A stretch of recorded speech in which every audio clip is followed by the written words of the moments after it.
Desde que el hombre levantó la vista hacia las estrellas, una pregunta ha recorrido cada civilización, cada generación, cada rincón del alma humana. ¿Cuándo terminará todo? Reyes y profetas, científicos y pastores, conspiradores y creyentes, todos, en algún momento, se han detenido a contemplar los signos del cielo, los movimientos de la tierra, el caos del mundo. Y se han preguntado si acaso estamos viviendo los últimos días, porque el fin del mundo no es solo un evento, es una obsesión, un susurro que atraviesa la historia. Muchos señalan los titulares: guerras sin fin, plagas globales, desastres naturales, tecnologías fuera de control, la maldad normalizada, y con voz temblorosa o desafiante declaran: esto es el cumplimiento de las profecías. Pero, ¿qué dice realmente la Biblia sobre el fin del mundo? ¿Está cerca? ¿Ya comenzó? ¿O hemos malinterpretado todo? Y más importante aún, ¿qué cosas no dice la Biblia? Que muchos creen firmemente que sí. Porque para entender el fin, no basta con mirar el caos actual. Hay que retroceder, volver al comienzo. Allí, entre las sombras del Edén, entre la caída del hombre y la promesa de redención, ya estaba escrito el primer eco del fin, una semilla de esperanza, tlita, y también de juicio. Y fue entonces, en un momento olvidado por muchos, donde todo comenzó a revelarse. Muchos buscan el Apocalipsis en las visiones del último libro, pero el verdadero principio del fin está en los primeros capítulos del Génesis. Allí, en el jardín de la perfección, donde el hombre caminaba junto a Dios, algo se quebró. Una desobediencia, una mentira, una promesa oscura pronunciada por labios de serpiente. Y sin embargo, en medio de la maldición, Dios declaró una profecía. Una guerra entre dos linajes, entre la simiente de la mujer y la simiente de la serpiente. Una batalla que no sería rápida, sino milenaria. Él te herirá en la cabeza, y tú le herirás en el talón. Con esas palabras se selló el destino de la humanidad, y también el principio del fin. Desde ese momento, cada guerra, cada imperio caído, cada lágrima derramada, fueron ecos lejanos de esa primera promesa. Una serpiente herida, un redentor esperado, un final anunciado, pero no sería un final inmediato, sino uno escrito en etapas, sellado en pactos y revelado en códigos, visiones y símbolos, a lo largo de toda la Escritura, porque el fin no se acercaría sin antes cumplir un plan mucho más grande, uno que comenzó con Adán y que continuaría con un hombre llamado Noé. El diluvio, juicio global y la primera sombra del Apocalipsis. El mundo se multiplicó, pero con él también la maldad. La tierra se llenó de violencia, y el corazón del hombre se oscureció hasta el punto en que, dice la Biblia, todo designio de los pensamientos de su corazón era de continuo solamente el mal. Entonces, Dios decidió limpiar el lienzo, no con fuego, sino con agua. Y vino el diluvio, un juicio global, un reinicio de la creación, pero también una advertencia que resonaría en la historia. Porque en Noé no solo vemos castigo, vemos gracia. Mientras las puertas del arca estaban abiertas, había esperanza. Mientras la lluvia no caía, había oportunidad. Mientras se oía el eco del martillo de Noé, había tiempo para creer. Pero el día llegó, la puerta se cerró y las aguas descendieron. El diluvio no fue solo historia antigua, fue una sombra, un espejo profético. Jesús mismo lo advirtió siglos después. Como en los días de Noé, así será la venida del Hijo del Hombre. Comiendo, bebiendo, casándose, viviendo como si nada, hasta que fue demasiado tarde. Y así, entre aguas y advertencias, el juicio final empezó a tomar forma. Pero aún quedaba mucho por revelar. Y siglos después, en la cima de un monte humeante, Dios hablaría de nuevo. El Sinaí y el día del juicio, el Dios que desciende con fuego. El agua había purificado la tierra, pero la corrupción del corazón humano persistía. Entonces Dios llamó a un pueblo y lo llevó al desierto. Allí, en medio de rayos, truenos y una nube espesa, descendió sobre un monte. El Sinaí tembló, el suelo se estremeció, y el pueblo temió por sus vidas, porque por primera vez desde el Edén, el Creador se manifestaba con fuego. Dios no es solo amor, es también justicia, y su presencia no siempre acaricia. A veces sacude. Desde lo alto del monte entregó leyes, mandamientos grabados en piedra, y con ellos un mensaje claro. El pecado tiene consecuencias. El pueblo temblaba, no podían acercarse, porque el fuego que guía también puede consumir. Y este momento, este encuentro que estremeció el Sinaí, era más que un pacto, era una prefiguración, porque siglos después, ese mismo Dios que descendió en fuego, volvería a hacerlo, pero ya no sobre un monte, sino sobre el mundo entero. Hebreos lo dice sin rodeos, nuestro Dios es fuego consumidor. Y si ese fuego fue real en el pasado, ¿no lo será aún más en el final? Pero antes de ese día ardiente, habría promesas, señales y visiones que cambiarían el curso de la historia. Y una de ellas nacería en el corazón de un profeta, en una noche silenciosa, frente a un valle de huesos secos. Ezequiel y los huesos, vida, muerte y resurrección profética. El juicio ya había caído, Jerusalén estaba en ruinas, el templo reducido a cenizas, el pueblo exiliado y quebrado.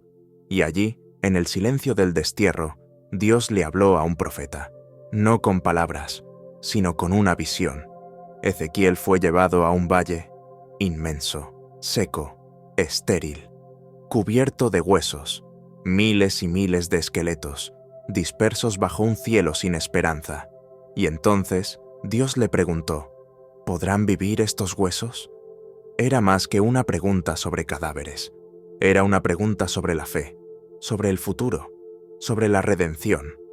Profetiza sobre estos huesos, dijo el Señor.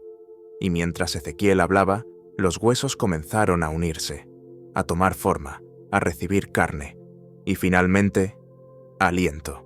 Una resurrección ante sus ojos, una nación reviviendo de entre los escombros.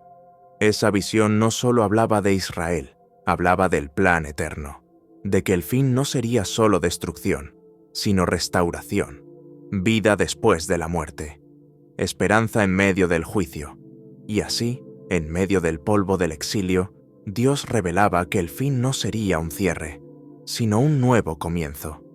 Pero la visión no terminaba allí, porque otro profeta, uno que caminó entre reyes y leones, tendría sueños aún más enigmáticos, sueños que dibujarían el mapa del tiempo hasta el día final. Daniel y las bestias, códigos del fin escritos en sueños. Mientras Ezequiel veía huesos levantarse, otro profeta, al otro lado del imperio, tenía visiones que lo hacían temblar. Su nombre, Daniel, su escenario, Babilonia, su legado, un código profético que aún hoy desconcierta al mundo. Daniel no solo interpretó sueños de reyes, también fue receptor de sueños divinos, sueños que revelaban la sucesión de imperios, el auge de reinos y la llegada de una figura temida y misteriosa, la bestia final. 4 bestias surgían del mar, una tras otra, devoraban, desgarraban, gobernaban, hasta que apareció una terrible, espantosa, sin igual. Tenía cuernos, ojos y una boca que hablaba con arrogancia. Perseguía a los santos, desafiaba al Altísimo y parecía invencible. Pero en medio de esa visión aterradora, Daniel vio otra escena, un trono de fuego y al anciano de días sentado con poder. Y luego, entre las nubes, uno como hijo de hombre que recibía dominio eterno. Daniel temblaba, no solo por el terror que vio, sino por la gloria que vendría después. El mensaje era claro. Antes del reino eterno, habría conflicto, engaño, persecución y un juicio cósmico. Y todo eso no era para que temamos, sino para que estemos atentos, porque los códigos de Daniel fueron sellados para el tiempo del fin, un tiempo que aún no ha terminado, pero que comenzó a cumplirse con la llegada de un hombre que habló con autoridad y que cambió la historia con cada palabra. Jesús y las señales, el sermón más profético de todos los tiempos. Pasaron siglos desde Daniel, los imperios cambiaron, los templos fueron reconstruidos y otra vez amenazados, y entonces apareció Él, Jesús de Nazaret, Maestro, Sanador, Mesías, pero también profeta. Un día, mientras salía del templo, sus discípulos lo detuvieron para admirar sus piedras majestuosas, pero Él, con mirada firme, les dijo: ¿Veis todo esto? De cierto os digo que no quedará aquí piedra sobre piedra que no sea derribada. Las palabras cayeron como relámpago, y más tarde, en el Monte de los Olivos, los discípulos no aguantaron la inquietud. ¿Cuándo serán estas cosas? ¿Y qué señal habrá de tu venida y del fin del mundo? Entonces Jesús habló, no con metáforas suaves, sino con verdades cortantes, guerras y rumores de guerras, nación contra nación, terremotos, hambres, pestes, traiciones, odio, falsos profetas. Pero luego añadió: esto solo es el principio de dolores, el principio, no el fin. Muchos usan este pasaje para anunciar catástrofes, pero ignoran que Jesús no dijo fechas, no ofreció un calendario, dio señales y una advertencia. Velad, no seáis engañados, porque el mayor peligro del fin no es el caos externo, sino el engaño espiritual. Falsos cristos, predicadores del miedo, hombres que afirman hablar por Dios, pero distorsionan su palabra. Jesús fue claro: el fin vendrá, pero no antes de que muchas cosas sucedan. Y mientras unos buscan códigos secretos, Él nos dejó una clave pública, dicha en voz alta, frente a todos. El Evangelio será predicado, y entonces vendrá el fin. Entre guerras, plagas y terremotos, Jesús mencionó una señal que muchos pasan por alto. No era espectacular, no era catastrófica, no llenaba titulares, pero era decisiva. Y será predicado este Evangelio del reino en todo el mundo, para testimonio a todas las naciones, y entonces vendrá el fin. No dijo: cuando caigan meteoritos, ni cuando gobierne el anticristo, tampoco cuando se construya un nuevo templo. Jesús puso el marcador final en algo mucho más poderoso: la predicación del mensaje.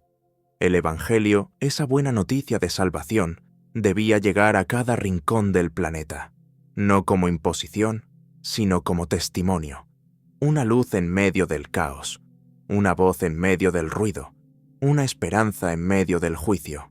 Y cuando todas las naciones, todas las culturas, todos los pueblos hayan tenido la oportunidad de oír, entonces, dijo Jesús, vendrá el fin. No es un fin arbitrario, ni impulsivo, ni apocalíptico por placer. Es un final justo, que llega solo después de que la invitación fue extendida a todos. Pero aquí está lo curioso: este anuncio global no depende de terremotos, depende de nosotros. Y mientras algunos miran al cielo buscando señales, el cielo mira a la tierra, esperando que los mensajeros terminen su tarea. Porque cuando se haya predicado, no habrá excusas, no habrá ignorancia, no habrá vuelta atrás. Y en ese momento, los verdaderos días finales comenzarán a desarrollarse. Y no como los cuenta Hollywood, sino como lo vio el último de los apóstoles, en una isla solitaria, llamada Patmos. Apocalipsis, la revelación que sacudió al universo.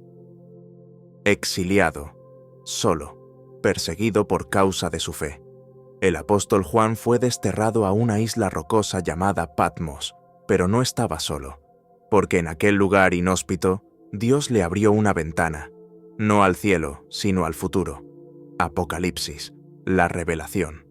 No un libro de terror, sino una carta de esperanza para una iglesia perseguida.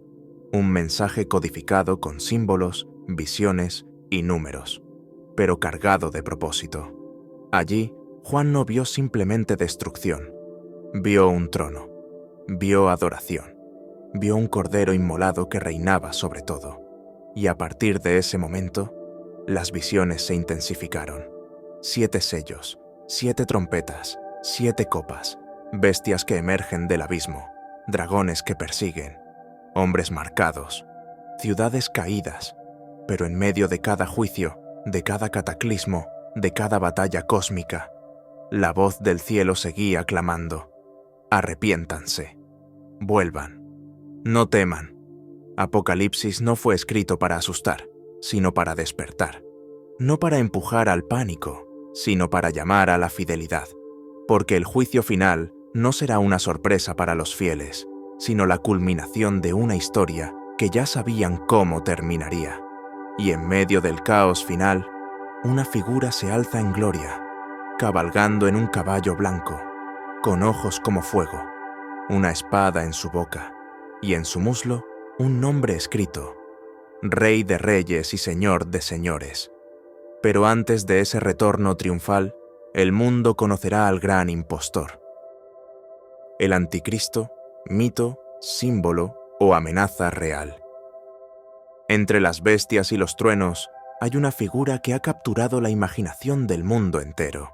Películas, libros, teorías, todos hablan de él, pero pocos entienden quién es realmente. El anticristo. ¿Un político mundial? ¿Un dictador del futuro? ¿Un sistema religioso corrupto? ¿O algo más profundo? La palabra anticristo solo aparece en las cartas de Juan, y allí no se refiere a una sola persona, sino a todo aquel que niega que Jesús es el Cristo. Ya está en el mundo, dijo Juan. No vendrá, ya opera, en ideologías, en culturas, en corazones.